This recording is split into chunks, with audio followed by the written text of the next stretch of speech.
सबसे पहले तो मैं ये कहना चाहूंगी कि कल जो हुआ वो लोकतंत्र के लिए एक बहुत बहुत बड़ी जीत रही। जो सरकार की साजिश थी संघीय ढांचे को बदलने की, लोकतंत्र को कमजोर करने की, उसको हराया गया, उसको रोका गया। ये संविधान की जीत थी, देश की जीत थी और विपक्ष की एकता की जीत थी। और वो साफ साफ सत्ता पक्ष के नेताओं के चेहरों पर दिख रही थी, आप सबने भी देखा होगा। ब्लैक डे इनके लिए इसलिए है क्योंकि पहली बार इनको धक्का लगा जो लगना चाहिए था। आज की महिलाओं की समस्याएं बहुत ज्यादा बढ़ रही हैं, संघर्ष बढ़ रहा है। बेवकूफ नहीं है महिलाएं, सब कुछ देख रही हैं। वो पीआर, मीडियाबाजी वो अब नहीं चलेगी।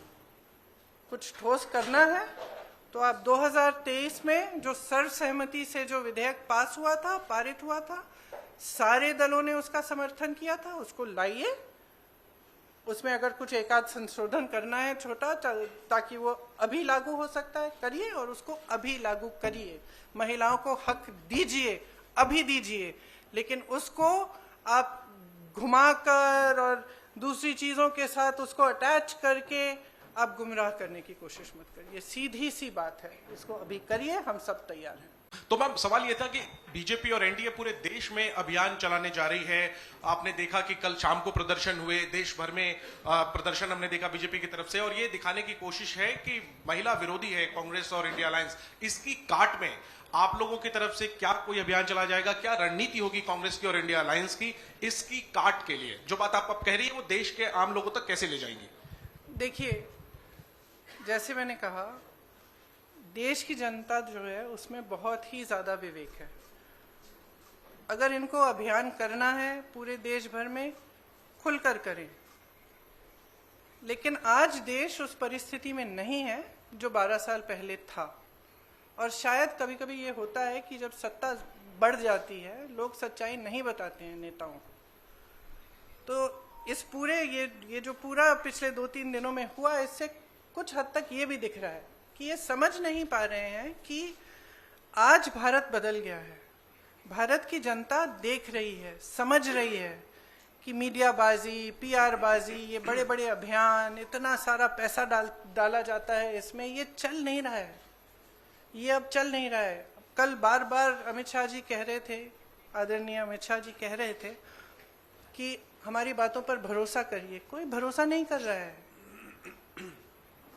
असली पॉइंट तो ये है कि जनता का भरोसा उठ रहा है।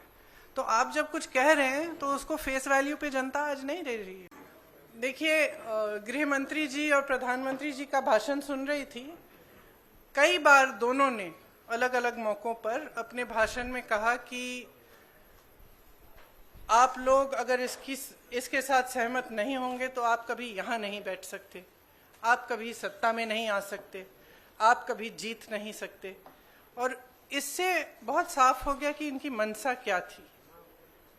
हम सब थोड़ा चौंके हुए थे कि अचानक ये सत्र बुलाया जा रहा है, विधानसभा चल रहे हैं 2 प्रदेशों में, अभी अचानक बुलाया जा रहा है, बड़ी जल्दबाजी की जा रही है। किसी को मालूम नहीं था एक दिन पहले तक कि क्या आने वाला है, मसौदे में क्या होगा। मसौदा सार्वजनिक करते हैं सिर्फ एक दिन पहले, ताकि हमें समय भी नहीं मिलता।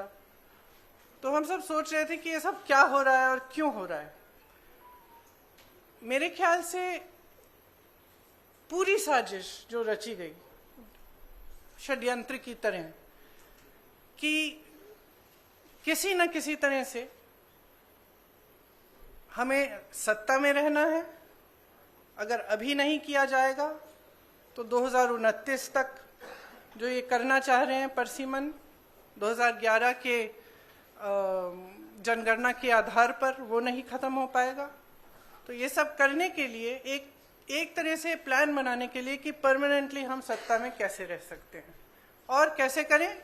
महिलाओं का इस्तेमाल करके, महिलाओं के नाम पर हम आरक्षण लें। अगर ये लोग सहमत होंगे, पारित हो जाएगा, तो एक तरफ हम ये कर लेंगे, दूसरी तरफ से हम हमें सारी स्वतंत्रता मिल जाएगी कि काटपीट भी करिए सीटों में, किसी तरह से भी आप परसीमन करा दीजिए। 2011 के जनगणना के आधार पर होगा तो जाति जनगणना का भी कोई उनको रिकॉग्निशन नहीं लेना पड़ेगा। तो ये साफ है कि उन्होंने सोचा चलो पारित हो जाएगा तो जीत, पारित नहीं होगा तो हम हर नेता के सामने बाकी पार्टियों को महिला विरोधी कहकर महिलाओं के मसीहा बन जाएंगे। तो आप महिला हैं, हम जानती हैं कि महिलाओं का मसीहा बनना इतना आसान नहीं है, करके दिखाना पड़ता है।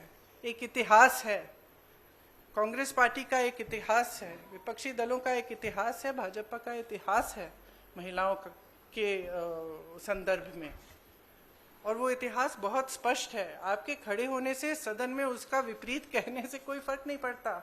महिलाएं देख रही हैं, उन्नाव को देखा, हाथरस को देखा, ओलंपिक की खिलाड़ियों को देखा, यहीं दिल्ली में सड़क पर बैठी थी, किसने पूछा उनको? मणिपुर में महिलाओं को देखा, किसने पूछा? और आज आप संसद में खड़े होकर कह रहे हैं हम मसीहा बनना चाहते हैं महिलाओं के।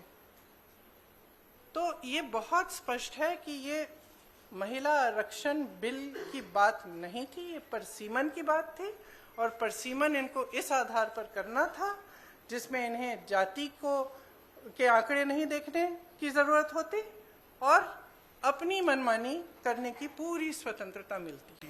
No, I don't think they're jittery about fighting 543. I think firstly the men are trying to reserve their own seats, right? So that their 5 out of 543, their seats don't go to women. Ma'am. Possible, yes. After all, we are living in a patriarchy. Ma'am. So firstly, there's that issue. Secondly, as I said, we cannot trust them with delimitation because their attempt that we have seen in Assam and in J&K has been it's been completely designed in a way that they should win, designed in a way that it benefits them. So how can we trust them with that? So I think it's very clear they can do what they like. The public is seeing everything very, very clearly. And the chronology of the last few days, the way they have brought this bill, the things they have attached to it, the delimitation, the 2011 census, it's very clear. They knew this bill is not going to be able to be passed. They just wanted the political credit. Simple as that. Was that things have changed for this government. It's very visible from their actions. Firstly, they are under a lot of international pressure. It's very, very clear. A lot of the actions they are taking, I don't think, as my brother has said multiple times, any Indian Prime Minister would have accepted the terms of the deal that they have done with the US unless there was massive pressure. He is obviously under massive pressure. It is very obvious. So public is seeing this. The public continues to suffer with multiple problems. The price of gas, price of fruit, vegetables, everything has gone up, and especially the burden of this is on the shoulders of women.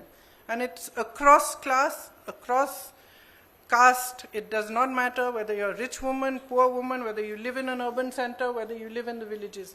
Your problems are increasing.